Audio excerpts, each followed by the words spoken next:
another episode of Aussie Max Zone. This is episode 81, and it's for the week of the 3rd of February.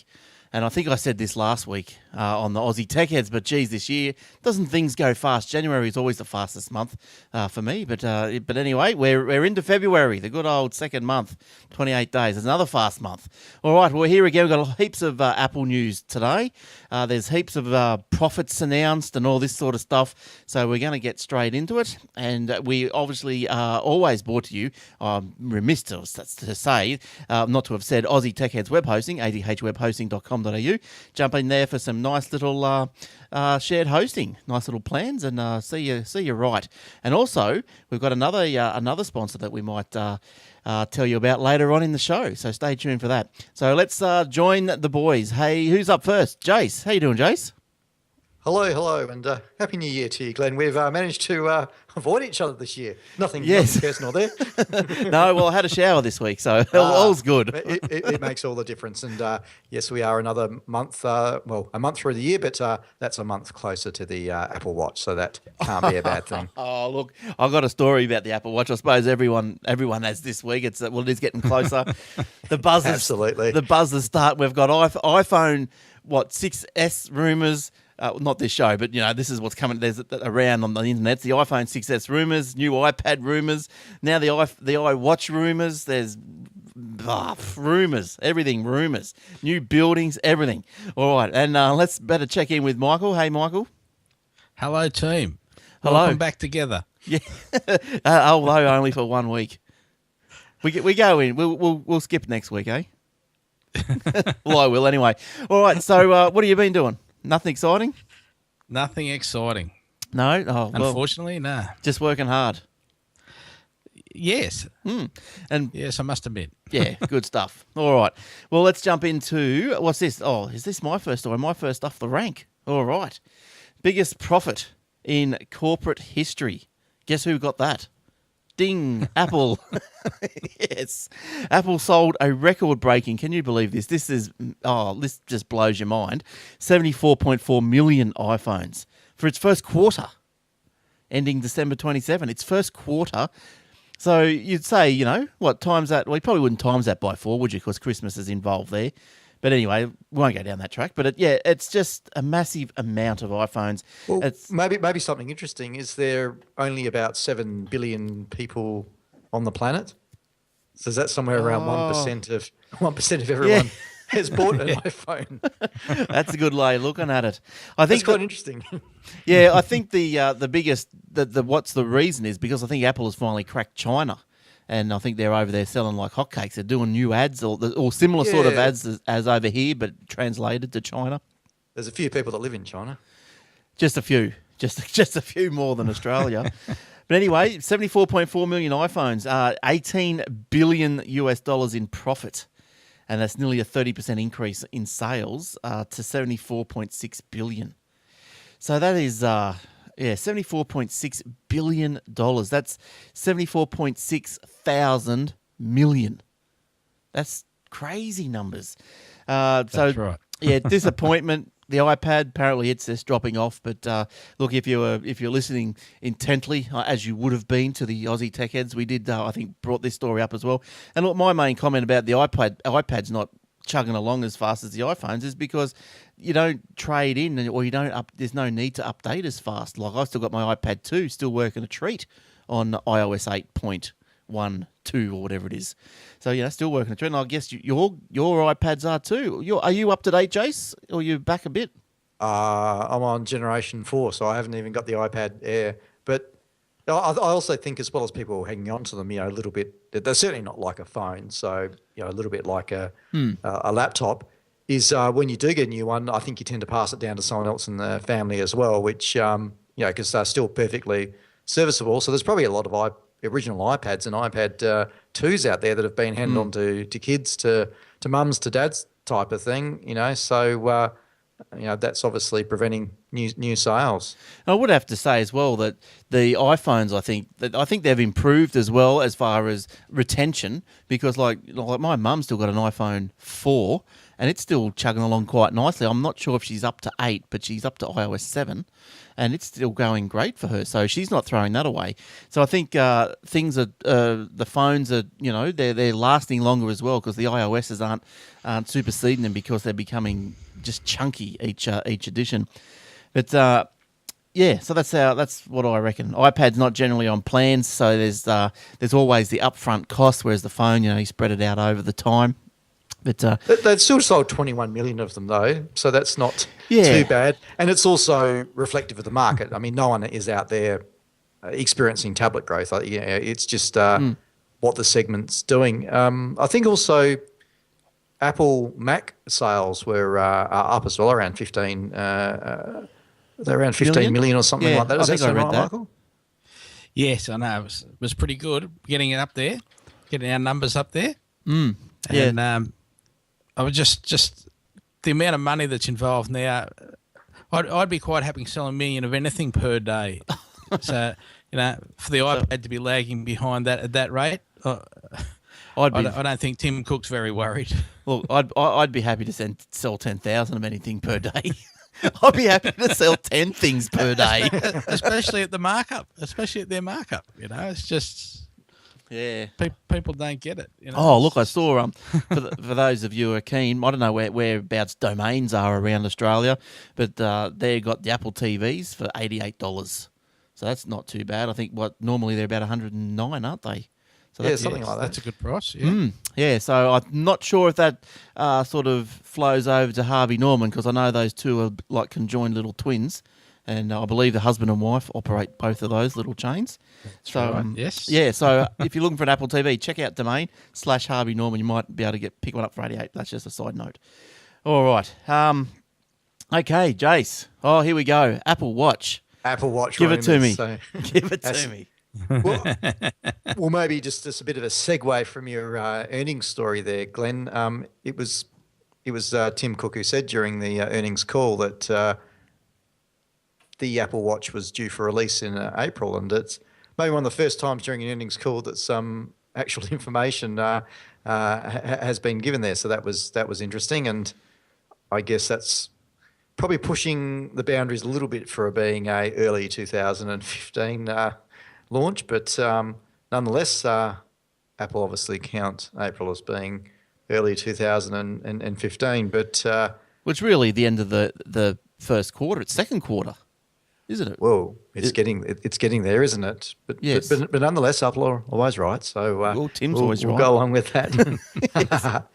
Now, But iWatches, Apple Watches are being seen out in the wild, and there's a lot of employees out testing the device, and so people are seeing them out there, and there's no end of stories and photos that are starting to appear now on Twitter and various blogs of people wearing the devices out in the wild, as they say. So it's probably a good thing. Hopefully, then it means there's going to be a fairly well tested and refined product come out. So I was going to say, I know that in your story here, you've got here that Apple is asking some developers to have the Apple Watch ready by mid-February. I was just wondering what sort of credentials you would need as a developer, to get this thing before it's released, to develop for it. And if you haven't got one, how hard would it be to develop an app for it? You know what I mean? You wouldn't be able to interact with it. So They're not developing apps for it yet, but they're only developing messages for your phone's telling you a message of what's happening on your your watch is telling you a message of what's happening on your phone. right. So there won't be any non-Apple apps on the phone to start with. Oh, okay. Yeah, so only Apple, have apps, and I think that's around ensuring a good experience, that you're not having applications that are running away and killing battery life and all of that. But I guess it's Apple asking some developers. So if you are one of those developers, you know who you are, because Apple have already spoken to you. There's obviously some high-profile ones that they're looking at, tapping on the shoulder to make sure, again, there's some good things ready for launch day. I think one might also speculate that if Apple had asked them to have those apps ready, they might have lent them a watch. A watch or two, yes. Were there some stories around? Was it the iPad or the iPhone that some people did have those pre-release, and Apple, in delivering them to them, they were like attached to a table or something like that in a room that had to be secured and. Yeah. Yeah, that's right. Yeah. There's something like that, wasn't there? And so you couldn't actually pick up the device and take it anywhere. Apple came in and secured it to a table so they could test with the real device, but obviously ensure that no one else could get hold of it. So, one may speculate there's some of that happening out there as well. Yeah, Or maybe those lost phones were actually chained down in the bar they might have been. when they were lost. They probably were. They probably were. Now, well, I'm just. I think I had a. Yeah, here we go. I had a little story just to follow on. Have you finished? Sorry, Jace. I'm finished. All right. Well, just to. Oh no, Michael's taken it over. Has he? That's right. I'll push in there. All right then. Speaking of Apple Watches, Speaking of Apple Watches, Michael's got something to tell us. Yeah, just going through on the money side of things, just to continue that for 1 sec. So that works out at about $2,500 profit every second for that 90 days in that quarter. That's all right. Every good money if you second. can get it. Yeah, I wonder how much like Tim Cook gets for that. Obviously, we're not working hard enough, mate. That's just like when you start talking like that. That's just about inconceivable, isn't it? You know how like $2,500 in $100 bills. What would be? Oh, it's probably not that big actually. Probably not that much. But $10,000 would be about that much. That's a lot of $100 bills when they're paper thin. So $10,000. So that's that's 5 seconds. Sorry, 5 seconds. Oh dear, that's ludicrous. All right, sorry. So there's a story floating around today that the Apple stores, they're getting safes and scales, and the staff are getting shirts with collars. So the safes will be for storing the gold watches in overnight. So getting into the jewelry store practice where they take the expensive stuff out of the display and put them in a safe at night. Nice. And the scales are to measure, like, say, if someone takes a watch away and then brings it back within the 14-day period and says, "Nah, it's not really what I want," or the gold's not, it doesn't match my eyelashes properly, or something, they're going to have to measure them to make sure they actually haven't just been swapped with a watch that's gold plated, that's been machined the same. So they're going to have to weigh it. So does that mean when I buy it in the first place, when Glenn buys our gold watches, Jason, that we should weigh them first just to make sure they are gold and not gold plated? You know what he's like. Gold plating, that's right. Yeah. To make sure we're getting the real deal there. That's right. No, there'll be no fear. I'll give you one for each hand. And then Angela Arensis, all the staff are getting shirts with collars now. So it's because they've grown up, or maybe because they're selling a $3,000 to $5,000 item to you. So at least you should have a shirt with a collar instead of just these, bums in the t-shirts. But I mean, so you would have to think that when they say weigh the phone or the watch when it comes back, well, if it comes back, seriously, who's going to bring back an iPhone product? They just work forever. But if they do come back by some misguided fate of nature, if they do come back, like they must surely they'd must be able to disassemble the band or something, because there'd be so much. It'd be easy to put on. You could like drive a stone into the band somewhere. Just to make that weight up. Like it's going to be dodgy, isn't it? Yeah, but the bands come off very easily. Yeah. So that's the band. But so service departments have had scales. I think it was the iPad 2 that we were first requested to get scales, because you had organised crime would bring in an iPad that wouldn't turn on. Right. And what they'd found was they had people bringing in, and they might get 20 in a day to different stores around America. Yeah. And other places where the guts of the iPad had been taken out, and just bits of steel had been put in place. Even the dock connector on the bottom had been glued into place. So it didn't matter what you did, you can plug it in and it'd never turn on. Yeah, that's so then crazy. You sign it in, you sign over, you give the customer a new iPad, and he when the faulty one gets back to the workshop, they realise that it hasn't got anything in it. Wouldn't they? But they would be able to track that, though, wouldn't they? But I suppose If it's already out the door, yeah, but when it's registered, the other guy might pull it apart. That organised crime group might pull them all apart and just then sell the parts on. Yeah, okay. That's amazing, isn't it? That's just amazing that they go to that. Just to tell you that every iPad is within such a fine tolerance of the weight. Every single iPad. Right. So it's just something to keep in mind. Very, very, very fine tolerance. there was a figure about saying how many iPhones per day was getting sold over that period, but you could probably just do the quick sum, 90 days divided by how many phones that was. But I mean, how can they even possibly make that many? Like, do they just have just a big storage room of just millions of phones? Or like, how can you physically make 1 million phones a day or whatever it might be? Three-quarters of a million phones a day. But weren't they knocking over 250,000 a day from the plant in China? That must Something be like one that? mad automated process. Like, because all the pictures you see are people looking at the phones or snapping them all together. There's no way. There must be hundreds. There must be thousands of people. Thousands and thousands. Just doing this. That's amazing. That's just Like blows your mind. That's why they actually have, sleeping, like everything's there. Sleeping facilities, food facilities, all in the one plan. It's not like, we've got to drive to and from work every day. They just get out of bed, have something for breakfast, walk across the road, start work. It's just it blows your mind, doesn't it? It's just crazy. And massive numbers of people, like the city of Rabuna is one plan. They do one thing. Yeah, geez. Well, I think we got a story about some plant coming up later on. Maybe it's got something to do with the scales. I don't know.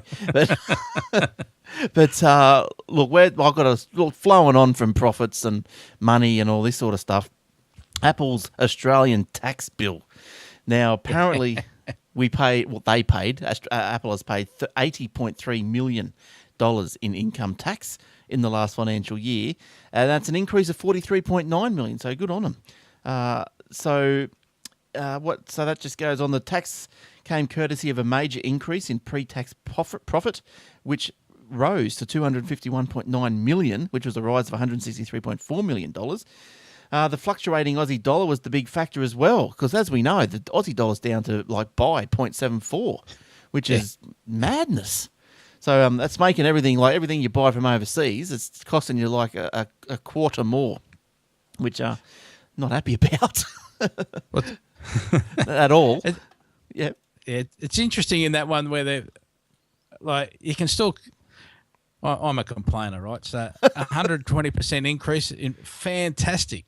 They've paid 120% increase in their tax, but they earn 184% more. Yes. How does that work? How does it work? Well, it's all going to the Irish double sandwich, or whatever they call it. That's right. So Yeah, but look, I suppose. I want their mathematician working for me, man. Well, let's look on the bright side. And although that, yes, you're probably right. Look, if that profit's earned in this country, spent by us and earned in this country, then it should be, go forward and build a road down the back of my place or something. But on the upside, look, Apple does employ a lot of people. It's a big employer. But so is other companies, right. I suppose. So are other big Australian companies. So, and It'd be interesting comparison, wouldn't it, between Apple, who's got, a fair few stores and a lot of people at every store, and say a mining company which maybe doesn't employ as many people. Yeah. Well, yeah, I don't know. I suppose, the mining, they were starting to hit the miners, weren't they, with that mining tax? So they obviously thought that they weren't paying enough. But, I don't think I don't think any of the miners paid anything anyway, did they? No, that was the whole joke of the operation. It was just stuffed. But anyway, so Apple's Australian net profit after tax reached 171.5 million in 2014, and that was up 119.4 million. So little Aussie tech heads are out buying iPhones by the look of it. So that's all right, isn't it? I'm still on a 5S. I've just got a new plan. I've got a great new plan. Excellent. I stayed with Telstra, and it was because I didn't really want to go away from Telstra, so I started looking around all the others because I like the clear voice, the voice HD or whatever they want to call it. It's like, I don't know if you guys, you're on Telstra, Jace? Yes. But Michael, you're not. No, I'm a Vodafone man. Yeah, so Vodafone's got the HD voice, but only Vodafone to Vodafone, I think. Uh-huh. Yes, because I started looking into all this. But anyway, the HD voice, it's like, when you talk on a mobile and it's a bit wishy-washy and it's, just hollow and sort of welly sounding sometimes. Well, on these HD voices, it's just like you're talking on a landline. Perfect. They're great. So I didn't want to move away from that if I could because I just love it. And so anyway, so I ended up with this plan. It was $55 for 12 months. Bring your own phone, which I did.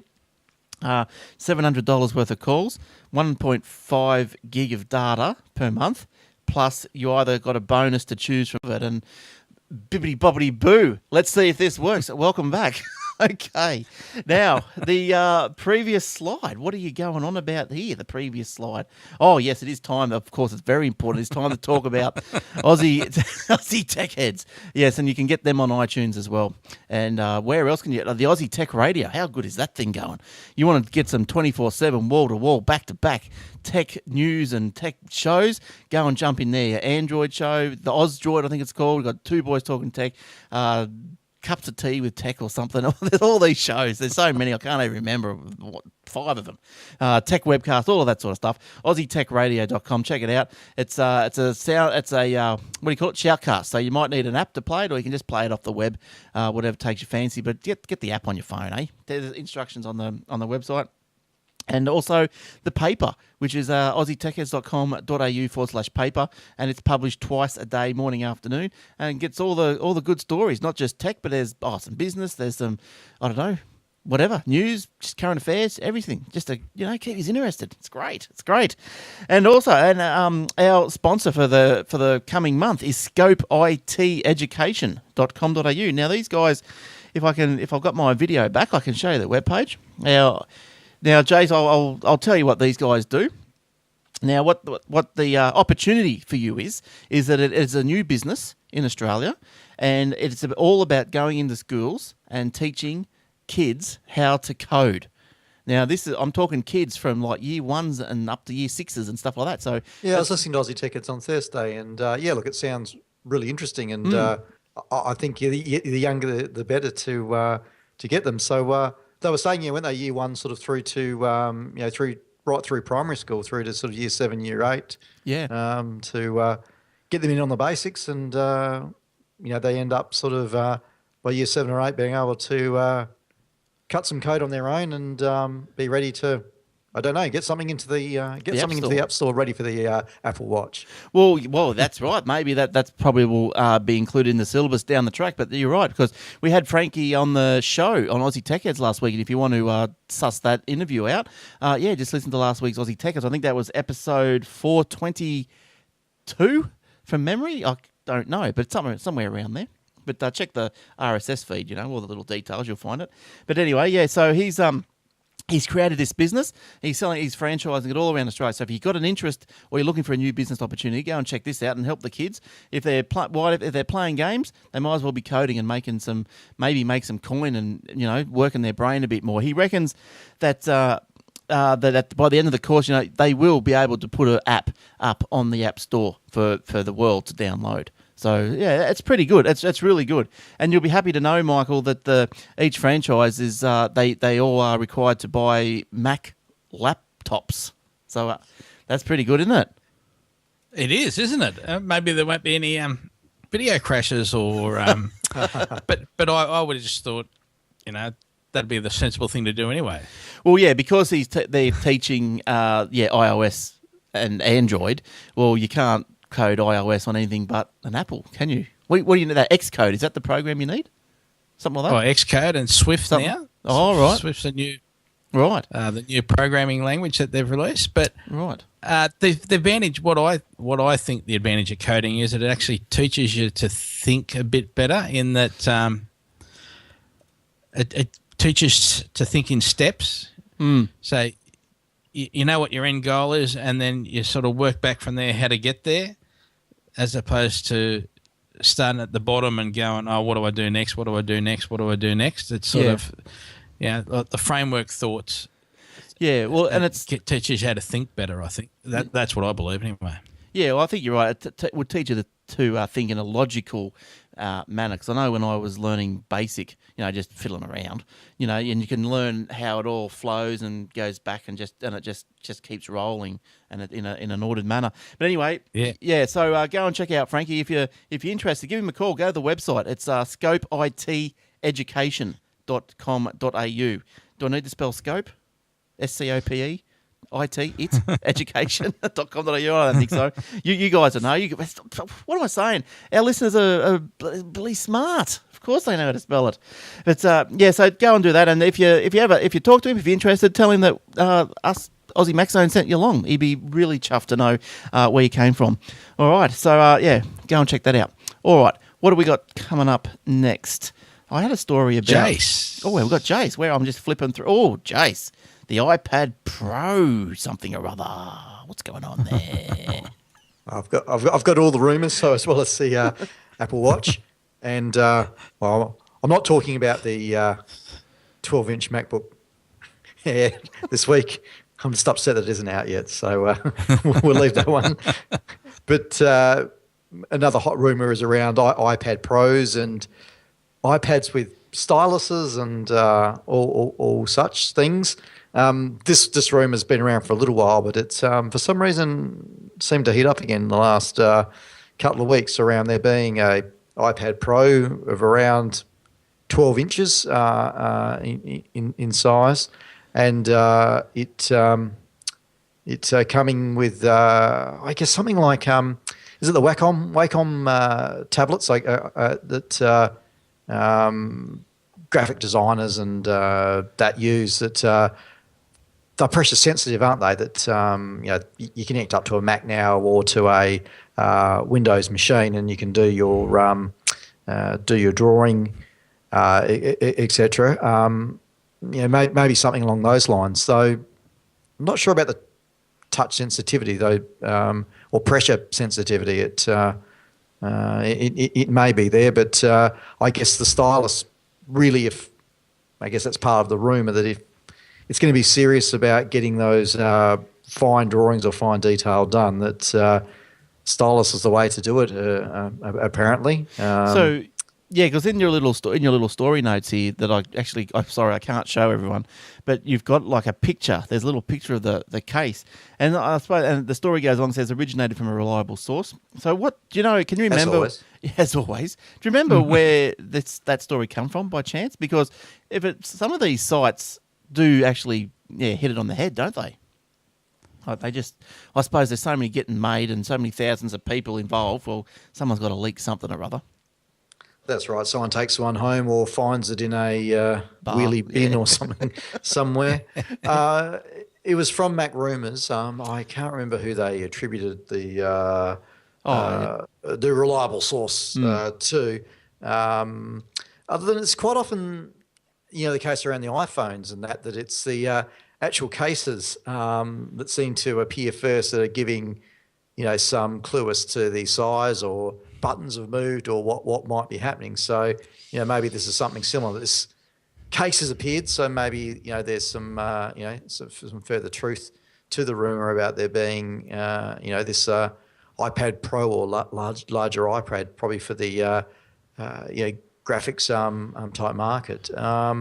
FrentSight, nowhere else.fr has shared an image of a case that has been designed for the device. So there you go. It's a bit of a awful image anyway. Like it's all in the dark. It's not angled properly. Who are these people? We want proper images around here. They're not photographers, mate. No. How can you take a really good, well-lit photo when you're trying to do it in the toilet at work when no one else knows what's happening? Fair enough. Fair enough. Well, it's floating in thin air though, so maybe that's why it's hard to photograph. So they threw it up in the air and tried to catch an action photograph of it. Look, I don't know if you guys have. Sorry, Jace, have you finished with that one?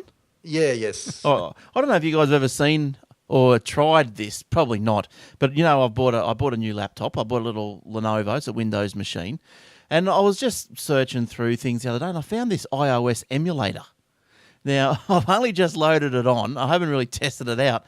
But have you ever heard of it? And if you have, do you know if they're successful or not, or is this all just news to you guys? News to you guys by the sounds of it. Why do you want an iOS emulator? Because I can't on your Windows machine. Well, because I can't get the apps I need on the Windows machine, on the Windows tablet thing. I'm struggling. Then I'll give my iPad away. I don't think that would work particularly well. The only emulator I've heard of is around, and it's on the Mac as part of doing your development and testing. If you want to do that before you go to a real device, that's right. That's all I've heard of or seen. Because all I want is iBooks. Because I subscribe to a magazine and I can't read them anymore. I've got to go get my iPad back, which is hard. And then print it out. Well, you could have just got the magazine. Oh, I can't print it out because it's so damn hard to print from these things. I haven't worked it out. And I haven't got an Apple. What, from the Lenovo or from the Apple? From anything. I can't. The Apple's really easy to print from. From the iPad? Yeah. Yeah. Easy. Rubbish. How? Three choices. Yes. So the first one is Epson and HP at least sell AirPrint printers. Oh yeah, that's the first challenge. Yeah, that's easy. Yeah. All right. I don't have one of them. Perfectly easy. Yeah. Yeah. The second one is there's a couple of different companies that make AirPrint adapters that go between your network and the printer. So whether you've got a network printer or whether you've got a USB printer, these boxes go in between and make that an AirPrint printer. But they're about $100 each. You might as well just buy a printer. That's right, exactly. And the third choice, I'll just log into our machine behind me. We just see Michael is that good. Here. He's got eyes in the back of his head. He can do this type of thing. He's logging into machines that we don't even know what machine he's logging into. He's just he goes, I'll log into that machine. There we go. See behind me at here we go. And the product is called Handy Print. Well, let me write this down. Handy Print's an app that can sit on your. In my case, it sits on a server, but it can just sit on your personal Mac, and it turns that Mac into a printer sharer for iPads and iPhones. Right. That will then let you print. So basically, that becomes the AirPrint emulator, and you just print, and it just shows up on your HP printer or whatever Print Brother or whatever printer you got. Canon. I've got a Canon color an old color that hangs off it that I can print to from my phone. So is there a Windows version of this client or whatever you call it, Handy Print? Oh, I don't know. Don't know the answer to that. I'll have to let me look that up for you. All right. Well, while you're looking that up, we will go on to something else. What else have we got here? I've already done the Aussie Tech Radio. That's how good I am. See, you can, but I'll do. Let me do some Facebooks and some how do you get in contact with us? Facebook.com/Aussie Tech Heads. Look, Aussie Mac Zone doesn't have its own Facebook page because hey, we've got a web page, AussieMacZone.com.au. So go jump on that web page if you want to email us. Try us at Glenn Jason with a Y or Michael at AussieMacZone.com.au. And free iOS apps. I'll put up just about every day. Normally you have to pay for them. So what happens is every day there's a certain amount of apps or whatever that go from paid to free, just for a bit of a promotion by the developers and all this sort of stuff. So I'll go through and look about 10 of them a day, and I'll just pick one out that I think is good and that we haven't had before, and I'll just put a link up on the Facebook page. You jump in there, you click on it, you go to the App Store, you go, I wouldn't mind a look at that one, and download it for free, and then, watch tomorrow, and it'll be back up to $5, and you're a winner. All right. Michael, did you find that thingo? I haven't found one for Windows, but yeah, you've got a spare Mac anyway. Yeah, but it's not on all And the the time. people that are listening to this have probably got a Mac lying around the house. True. Just that it's got to be on for everyone to print to it. Yeah.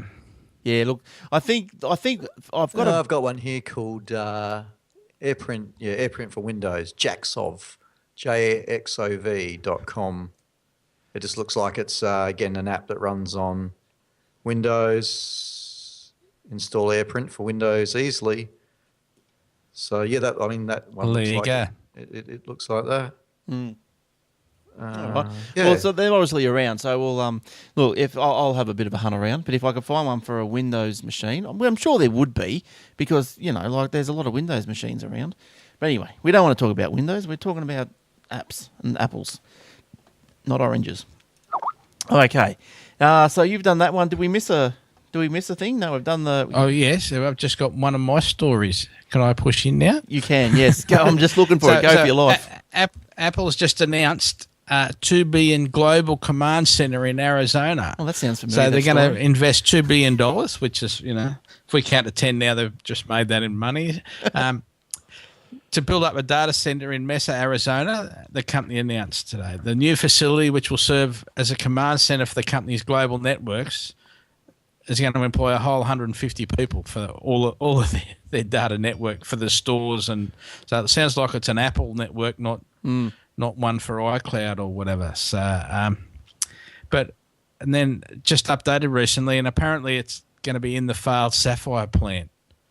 Yes. So they're just going to repurpose the plant, get rid of those machines that someone couldn't sell. So have transparent walls, will it? You'll be able to see through it. Get all that sapphire to use up. Well, you won't be able to see out the roof, but because it's going to have renewable energy, so they're going to have a big solar project there at the same time. Maybe there'll be sapphire glass on that to stop it breaking with the hail. Yeah, that's true. What is it, Maybe. hail a lot over there? But that's a lot of power to be generated solatrically. Is that a word? It is now. So Well, you have a look at how big the Google plants are. They're massive. yeah, well, I'd like to have the money to go on a little journey, and just do like a tech center crawl or something.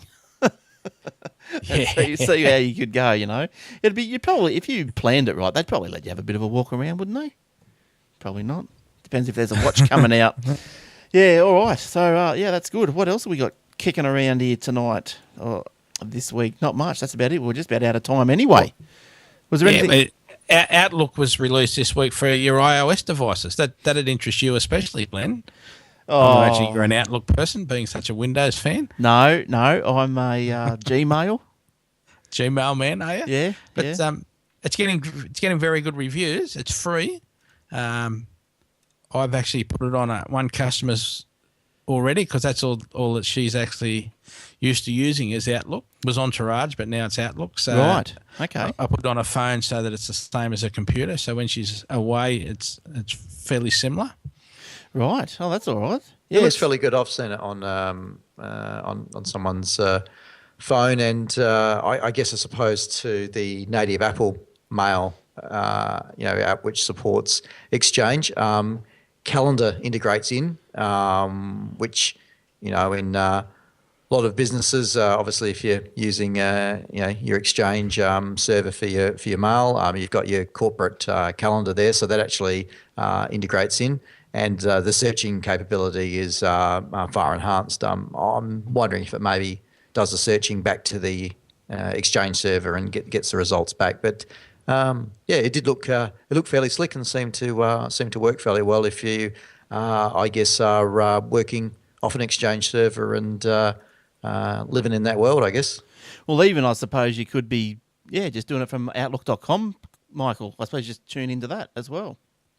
So, You could, Yeah. but but how? Office 365 and all that stuff. Look, I wouldn't. well, that's also free on the iOS devices now, isn't it? Like not the 365 subscription, but Word, Excel, and PowerPoint I believe so. Yeah. and OneNote are free on iOS now. Yeah, I think so. Yeah, I think you just need a Microsoft ID, and that sort of enables, enables all the editing features. So If that remains free, do you think that would force Apple's hand in any way to drop their suite of Office products?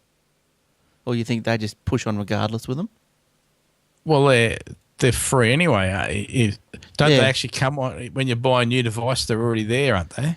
Yeah, well, that's what I'm saying. Like, do you think that they would find it worthwhile? Like they're going, okay, well, it must be what 80 to 90% of the world uses Microsoft Office, or maybe 80% say.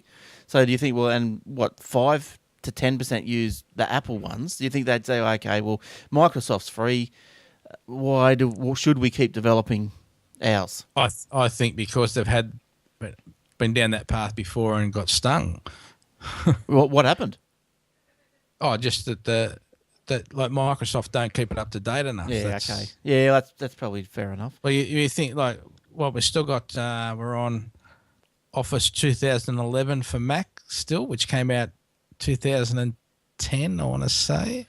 Yeah. Or it might have been really early in 2011 came out. yeah, it's starting to get a little old, isn't it? And they've done some updates and things, but it's Yeah, fair and enough. the same applies on the Windows side, doesn't it? Like they're a couple of years. Yeah, well, it's 2013 is the latest one. Yeah. But I think there's so- another one coming out this year, 2016. But yeah, look, I probably wouldn't mind changing to Outlook.com with my emails, just only because, look, I do like the interface. I like the cleanliness of it all.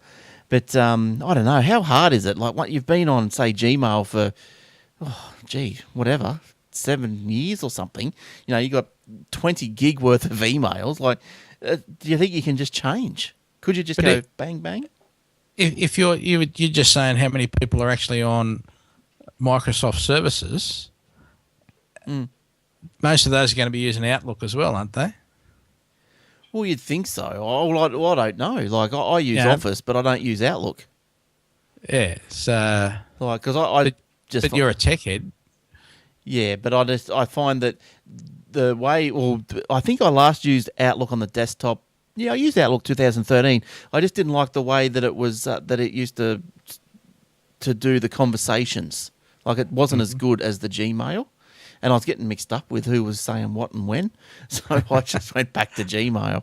And then I've tried Thunderbird, and that had a couple of issues. So I'm just back at Gmail now. But I might have to look into it again. But I don't know. I just find that but see, all my emails go to Gmail. So everything gets forwarded. They'll hit my address and get forwarded to Gmail. So everything goes into the one box, into the one pile. So, how hard is it? It's not hard to physically change it, but, I suppose you could always just archive it up, couldn't you? Like say, okay, well, that's pre-2015 You can export, over there. export your email out. And Yeah, I suppose you could do that. Maybe I might have a look at Outlook on the phone. If it's free, why not? Give it. That's actually give it a something whirl. it did do very, very, very good was import the Entourage email, which say Outlook for Windows from Entourage 2008. I had a bit of challenges with that this previous week. Someone going from a Mac to a Windows machine, and you couldn't even export the emails back in Entourage Entourage X, which was before 2008. Didn't even have an export function. Right. So you were never ever going to get your emails out easily. Nice. yeah, And look, might struggle. yeah, and look, Outlook's not. Forward them out one by one. Oh, Yeah, well, that's basically what happened. Yeah. and Outlook's not the easiest thing to handle either. But I thought there would have been some utility around that would have read the database or something. No, but there wasn't really a database. That was the problem. well, was it that just like a file? Yeah. Yeah, what we had to do was actually drag them out. Like she had them saved in folders, like the On My Mac part, which you'd say archive them in folders. Yeah. And then we were move that across as EML files, and then there was an app that I bought that actually imported all the EML files, but put them in folders in Outlook. Yeah, that So was something Outlook. unique to Entourage, is it? Like horrible, unique to Entourage, as opposed Well, to just the original Entourage didn't have any export facility even to even archive them out. yeah, as opposed to Outlook, where obviously you can tie them up into a PSD file to move them. Well, you can Yeah, now. yeah. Yeah, I think Outlook Express were EMLs, and I think Windows Live Mail, I'm not sure what they are. But They were EMLs too, I think. yeah, they probably would be because that was the new Outlook Express. But look, if there's a tip I give anyone is if you got Outlook on the desktop, at one day you will lose those emails. All those little saved emails, you will lose them. There's nothing surer. There's That's nothing why we surer. recommend backing up all the time. That's right. But even so, sometimes the PST file gets corrupted. It's just nothing sure. It's going to go for you. So what I would be recommending is something like the Gmail or the Outlook.com. And then if you're going to keep them on your desktop, sync it up to the cloud. Because the cloud, baby, that's always safe. It's always safe. Safe as ours, as safe as a sure-footed mountain goat. All right. That's about all I think we've got for this week. You haven't got any more, Michael? No, that's it. No more of my stories hidden away there? I could find your stories for you, my friend. Yeah. All right, good stuff. All right, well, thanks, Michael. Thanks for coming in. Everyone will see you next week for the show. Very much hope so. Good stuff. Thanks, Jace. Thanks for coming in. Thanks, folks. See everyone next week. All right, and thanks for listening or watching or however you may be consuming. Okay, so that's it. Thanks to athwebhosting.com.au, scopeiteducation.com.au. We'll see you next time. Bye-bye.